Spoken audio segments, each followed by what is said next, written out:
नमस्कार साथियों, स्वागत है आपका मध्य प्रदेश नवंबर माह के प्रतिदिन करंट अफेयर्स की हमारी कक्षा के इस कार्यक्रम में। तो आइए शुरू करते हैं मध्य प्रदेश के नवंबर माह के महत्वपूर्ण करंट अफेयर्स। सांची में 29 से 30 नवंबर को महाबोधि महोत्सव का भव्य आयोजन किया जाएगा। साथियों, सांची में 29 से 30 नवंबर को महाबोधि महोत्सव का आयोजन किया जाना है। साथियों, महाबोधि महोत्सव जो है वह मध्य प्रदेश में या सांची में 1952 से मनाया जा रहा है। 1952 से महाबोधि महोत्सव मनाया जा रहा है, जहां पर बौद्ध धर्म से जुड़ी हुई परंपराओं संस्कृतियों का जो है वह प्रदर्शन किया जाता है और साथ ही साथ यहाँ पर मध्य प्रदेश की संस्कृति का भी प्रदर्शन किया जाता है। तो सांची में इसका आयोजन हो रहा है, 1952 से लगातार हो रहा है और भारत के पूर्व प्रधानमंत्री जवाहरलाल नेहरू जी 1952 के पहले महाबोधि महोत्सव में भी शामिल हुए थे। तो हमारा आंसर सांची जो है वह होना चाहिए। 29 से 30 नवंबर को महाबोधि महोत्सव प्रारंभ हो रहा है। 15 नवंबर को माता शबरी जयंती सम्मेलन का आयोजन सतना में किया जाएगा। साथियों, 15 नवंबर देश के लिए बहुत खास है क्योंकि जननायक बिरसा मुंडा का जो है वह जन्मदिन मनाया जाता है उस दिन। तो 15 नवंबर को बिरसा मुंडा के जयंती के उपलक्ष्य में शबरी जयंती सम्मेलन का आयोजन किया जा रहा है। शबरी जयंती सम्मेलन का आयोजन, और यह सतना में किया जाएगा। शबरी जयंती सम्मेलन का आयोजन साथियों सतना में किया जाना है 15 नवंबर को। और साथ ही साथ 15 नवंबर को जबलपुर में भी जो है वह एक भव्य महोत्सव का आयोजन किया जाएगा, जहां पर माननीय प्रधानमंत्री भी वर्चुअल रूप से उपस्थित रहेंगे। तो 15 नवंबर को माता शबरी जयंती सम्मेलन का आयोजन सतना में किया जाएगा और जबलपुर में बिरसा मुंडा उत्सव का आयोजन किया जाना है। दोनों हमें याद रखना है। इंदौर में दिसंबर 2025 में राष्ट्रीय पिकल बॉल चैंपियनशिप की मेजबानी की जाएगी। साथियों, इंदौर 2025 में दिसंबर में राष्ट्रीय पिकल बॉल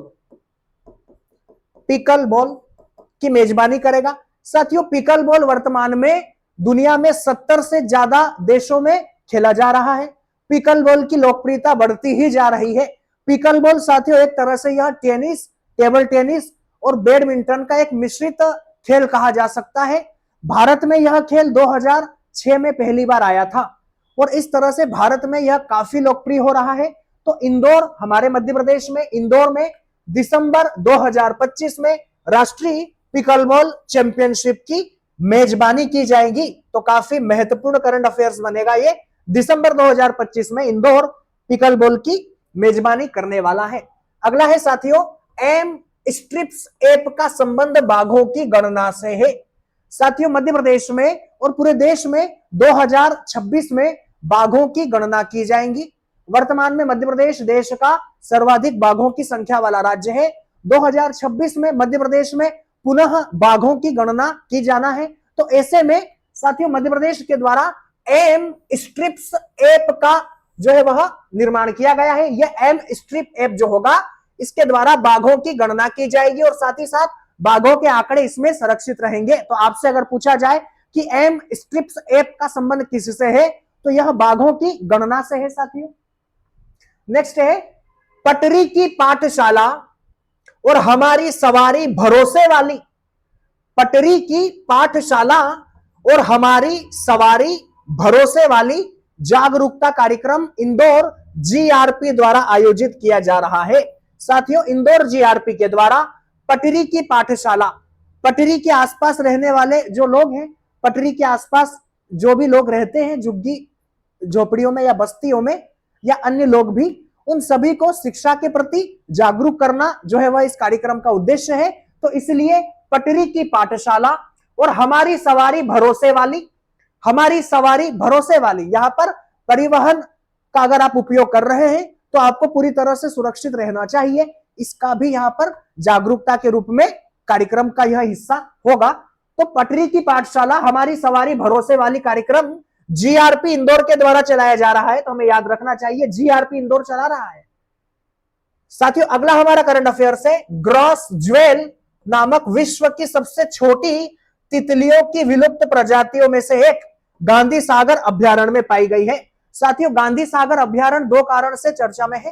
पहला यह कि गांधी सागर अभ्यारण्य के अंदर शाजापुर में बोमा पद्धति से पकड़े जाने वाले कई कृष्ण मृग को और नीलगायों को वहां पर स्थानांतरित भी किया जा रहा है। और दूसरा, गांधी सागर अपनी तितलियों की विविधताओं के लिए भी जाना जाता है। गांधी सागर वर्तमान में चीतों के लिए भी जाना जा रहा है, क्योंकि कुनो राष्ट्रीय उद्यान के बाद गांधी सागर चीतों का दूसरा स्थल बना है। तो कई कारणों से गांधी सागर चर्चा में रहा है। वर्तमान में साथियों, नवंबर माह में ग्रास ज्वेल नाम की एक तितली की प्रजाति जो विलुप्त प्रजातियों में शामिल है, और ये दुनिया की सबसे छोटी तितलियों की प्रजाति में भी शामिल है। तो यह जो है वह गांधी सागर अभ्यारण्य में देखी गई है। तो ग्रास ज्वेल तितली की प्रजाति है, यह भी आपसे पूछा जा सकता है। और यह किस अभ्यारण्य में देखी गई है? तो साथियों, गांधी सागर अभ्यारण्य हमारा आंसर होना चाहिए, गांधी सागर अभ्यारण्य में। नेक्स्ट है साथियों, कूनो फेस्टिवल 14 नवंबर से श्योपुर में कूनो राष्ट्रीय उद्यान में मनाया जाएगा। साथियों, मध्य प्रदेश में कूनो फेस्टिवल का प्रारंभ होने जा रहा है। कूनो फेस्टिवल श्योपुर में कूनो राष्ट्रीय उद्यान में मनाया जाएगा, ताकि मध्य प्रदेश में चीता के प्रति पर्यटन को आकर्षित किया जा सके, मध्य प्रदेश में पर्यटन को बढ़ावा दिया जा सके। तो कूनो राष्ट्रीय उद्यान में 14 नवंबर से श्योपुर के अंदर कूनो फेस्टिवल का आयोजन किया जाना है। हमारा आंसर जो है वह कूनो फेस्टिवल होगा 14 नवंबर से। उस्ताद अलाउद्दीन खान ने मेहर सेनिया घराने की स्थापना की। साथियों, उस्ताद अलाउद्दीन खान के द्वारा मेहर सेनिया घराने की स्थापना की गई थी।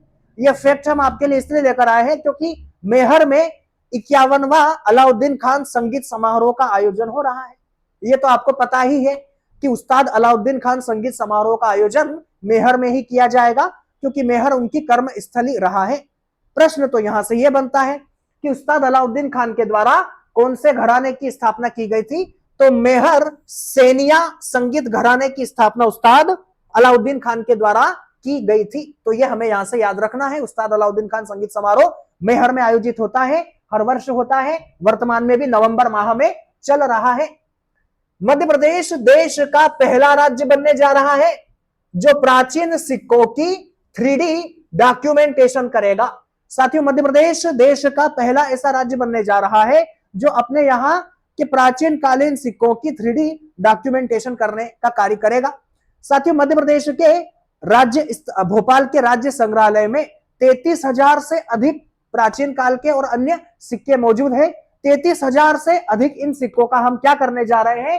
3D डॉक्यूमेंटेशन करेंगे, जिससे लोगों को 3D रूप में सभी सिक्के और बेहतर रूप से दिखाए जा सकते हैं। आप YouTube पर भी उन सिक्कों को या इंटरनेट के माध्यम से भी आप उन सिक्कों को 360 डिग्री एंगल के माध्यम से भी देख सकते हैं। तो ये आपके लिए भी बेहतर होगा और साथ ही साथ सिक्कों की लोकप्रियता भी बढ़ेगी। तो 3D डॉक्यूमेंटेशन के माध्यम से मध्य प्रदेश अपने सिक्कों को विश्व के सामने रखने वाला पहला राज्य बनेगा। रेस्को पद्धति का संबंध सोलर रूफ टॉप संयंत्र से रहता है। साथियों, रेस्को पद्धति, साथियों मध्य प्रदेश सरकार ने आज निर्णय लिया है कि मध्य प्रदेश सरकार सोलर रूफ टॉप संयंत्रों की स्थापना करेगी। ये सोलर रूफ टॉप संयंत्र जो होंगे वो सरकार सभी शासकीय कार्यालयों के ऊपर जो है वो इनको लगाया जाएगा। सोलर एनर्जी को बढ़ावा देने के उद्देश्य से सभी शासकीय संस्थानों में इनको लगाया जाना है। तो ये जिस विधि से लगाए जाएंगे वो विधि साथियों रेस्को पद्धति कहलाती है। रेस्को पद्धति तो करंट का विषय है। आज ही मुख्यमंत्री जी के द्वारा कैबिनेट में निर्णय लिया गया है। तो हमें यहां से इस पद्धति को याद रखना है, रेस्को पद्धति। कल हमने आपको ड्रोन पद्धति के बारे में बताया था कि मध्य प्रदेश ने अपने 70वें स्थापना दिवस पर जिस तरह से मध्य प्रदेश अभ्युदय मध्य प्रदेश को बेहतर ड्रोन के माध्यम से सजाया, तो सजाने की जो पद्धति है वो हमने आपको कल बताई थी। आप देखिएगा, रेस्को पद्धति का संबंध सोलर रूफटॉप संयंत्र की स्थापना से है। मध्य प्रदेश के मुख्य निर्वाचन पदाधिकारी संजीव झा है। साथियों, मध्य प्रदेश में वर्तमान में SIR चल रहा है। SIR के माध्यम से मध्य प्रदेश में जो मतदाता हैं उन मतदाताओं में जो वास्तविक मतदाता हैं उनकी पहचान की जाएगी और अवैध रूप से रहने वाले जो मतदाता हैं उनको बाहर किया जाएगा, जो गलत तरीके से मतदान करते हैं। तो ये एक अच्छा प्रयास है। मतदाता जो है वह वैध होना चाहिए और अवैध मतदाता तो बाहर होने ही चाहिए। तो मध्य प्रदेश में एसआईआर चल रहा है जो पारदर्शिता को लाता है। राष्ट्रीय निर्वाचन आयोग का एक बहुत अच्छा प्रयास है। तो मध्य प्रदेश में एसआईआर के बीच में हम आपके लिए लेकर आए हैं मध्य प्रदेश के मुख्य निर्वाचन पदाधिकारी संजीव झा। माननीय संजीव झा मध्य प्रदेश के मुख्य निर्वाचन पदाधिकारी हैं। तो साथियों, नवंबर माह के कुछ महत्वपूर्ण करंट अफेयर्स हम आपके सामने लेकर आए। हम आपके सामने लेकर आते हैं हर दिन की प्रतिदिन की घटनाएं जो आपके लिए करंट अफेयर्स का काम करती है और परीक्षा के लिए उपयोगी बन जाती है। कल आएंगे कुछ अन्य महत्वपूर्ण करंट अफेयर्स के साथ। तो क्लास का यही समाप्त करते हैं। धन्यवाद।